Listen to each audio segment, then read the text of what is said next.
안녕하세요. 책 읽어주는 찰떡이 할아버지입니다. 오늘도 하루 5분 탈무드 태교동화 한 편을 읽어드리겠습니다. 오늘 읽어드릴 이야기는 아름다운 무인도로군요. 이 섬에 오신 것을 환영합니다. 이번엔 여러분 차례군요. 긴 항해를 하다 보면 누구나 한 번쯤은 이 아름다운 무인도를 거치기 마련이죠. 물론 여러분은 아직 배에서 내리지 않았으니 이 섬이 어떤 섬인지 잘 모르실 겁니다. 벌거벗은 원주민들이 살고 있는지, 사나운 짐승들이 들끓는 곳인지, 아니면 물 한 방울 없는 메마른 섬인지 여러모로 불안하시겠죠. 그래서 말씀인데, 앞서 이 무인도를 경험했던 사람들의 이야기를 참고해 보시는 건 어떨까요?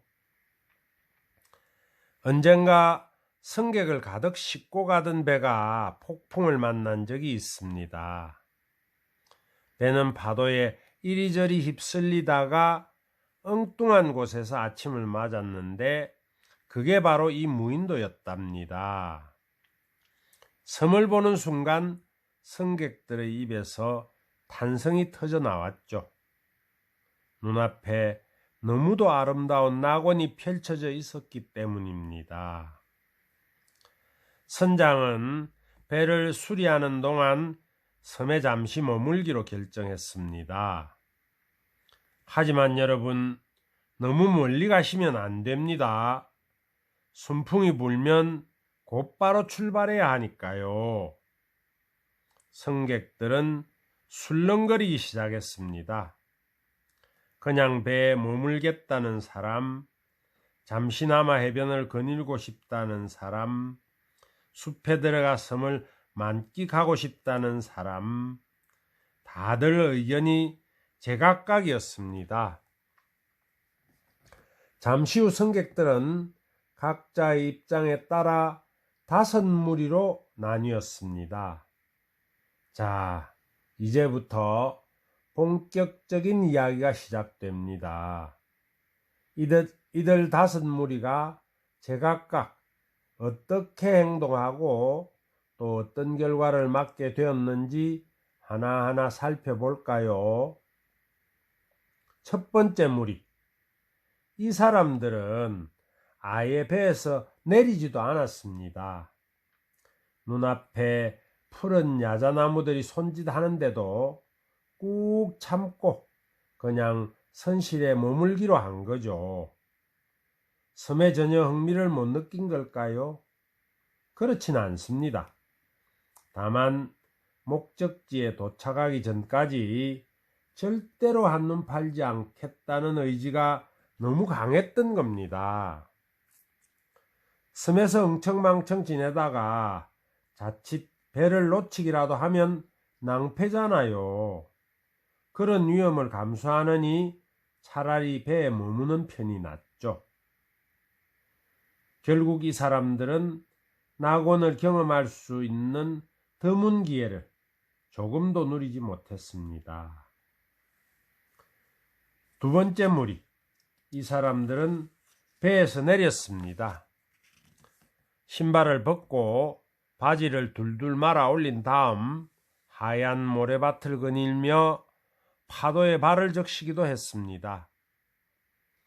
야자나무 그늘 아래 앉아 열매를 나눠 먹으며 싱거로운 바닷바람을 한껏 들이마시기도 했죠. 숲속엔 무엇이 있을까? 무인도의 숨겨진 비경이 궁금하기도 했지만 정작 숲으로 들어서는 사람은 없었습니다. 이들은 잠시나마 피로를 푼 다음 미련 없이 해변을 떠나 다시 배로 돌아갔습니다. 살짝 아쉽긴 하지만 그래도 잠깐의 휴식 덕분에 활기를 되찾았을 뿐만 아니라 남은 항해도 거뜬히 견딜 수 있었다고 합니다. 세 번째 무리. 이 사람들도 처음에는 두 번째 무리처럼 해변을 거닐며 휴식을 즐겼습니다. 하지만 두 번째 무리가 돌아간 뒤에도 이들은 좀 더 섬에 머물렀습니다. 숲속엔 무엇이 있을까? 선뜻 들어서지는 못해도 호기심은 좀처럼 사라지지 않았죠. 우리 조금만 더 쉬다 갑시다. 해변에 대한 미련과 숲을 향한 호기심이 자꾸만 이들을 붙잡았습니다. 야자나무 그늘 아래 들어 누워 잠을 자는 사람도 있었습니다. 그때 갑자기 바람의 방향이 바뀌더니 배에서 출발 신호가 울려 퍼졌습니다. 이들은 그제야 화들짝 놀라며 배를 향해 뛰기 시작했습니다. 다행히 배에 올라타기는 했지만 너무 급하게 서두는 탓에 가방이며 신발 따위를 잃어버리기도 했답니다. 네 번째 무리. 이들은 두 번째, 세 번째 무리와 달리 해변에서의 휴식만으로는 만족할 수 없어 과감하게 숲으로 들어섰습니다. 한 발 한 발 들어갈수록 신기한 나무들과 향기로운 열매들이 살랑살랑 유혹했습니다. 하지만 더 이상 해변에서 멀어질 수는 없었죠. 그 대신 이들은 숲과 해변의 경계 지점에서 느긋하게 즐기기로 했습니다. 잠시 후 바람의 방향이 바뀌고 출발 신호가 울려 퍼졌지만 누구 하나 서두르는 사람이 없었습니다. 설마 우리를 두고 떠나겠어?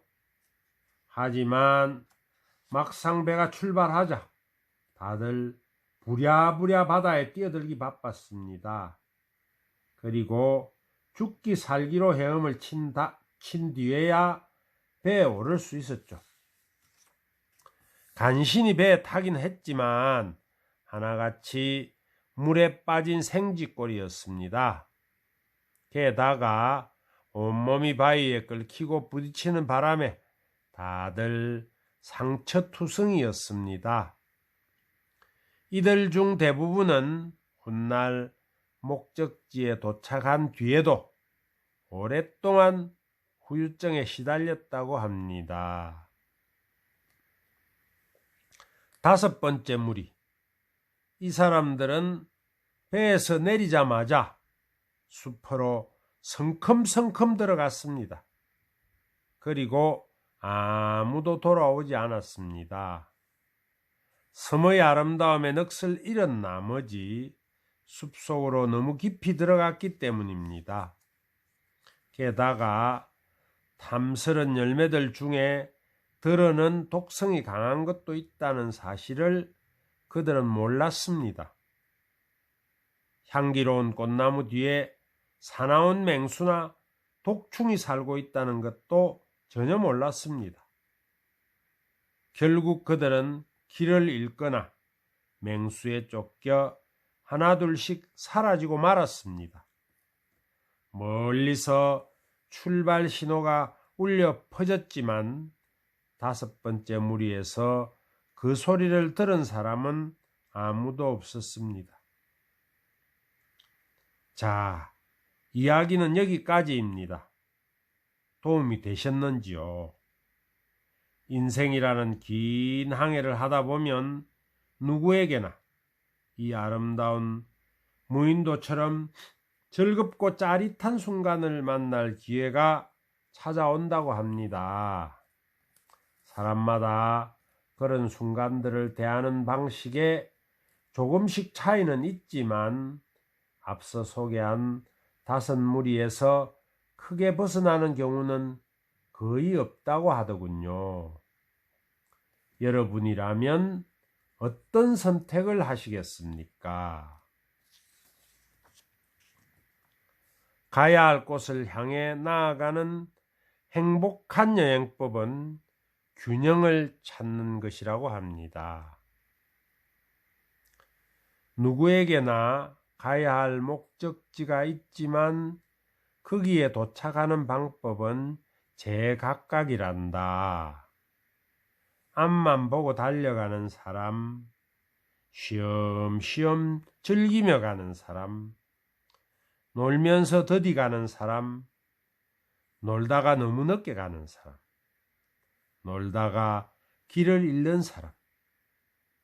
산다는 건 왔던 길을 되돌아 다시 떠날 수 없는 단 한 번의 여행이기에 가는 내내 균형을 잘 잡아야 한단다.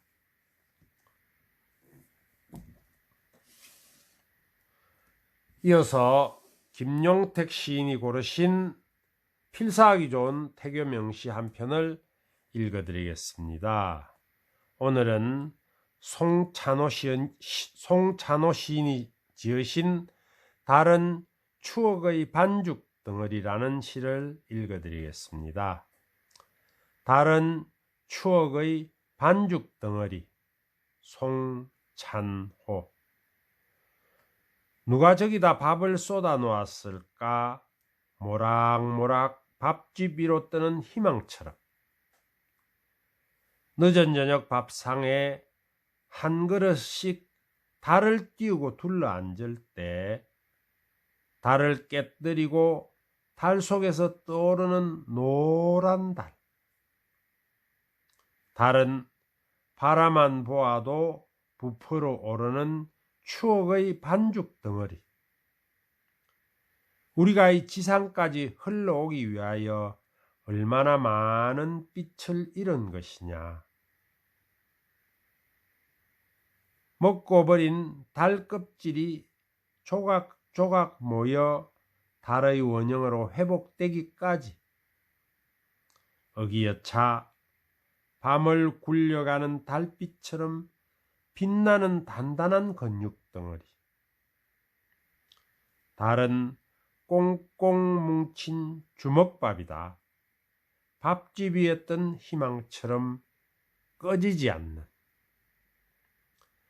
달을 추억의 반죽 덩어리라고 표현한 시인의 상상력이 아주 재미있는 시였습니다.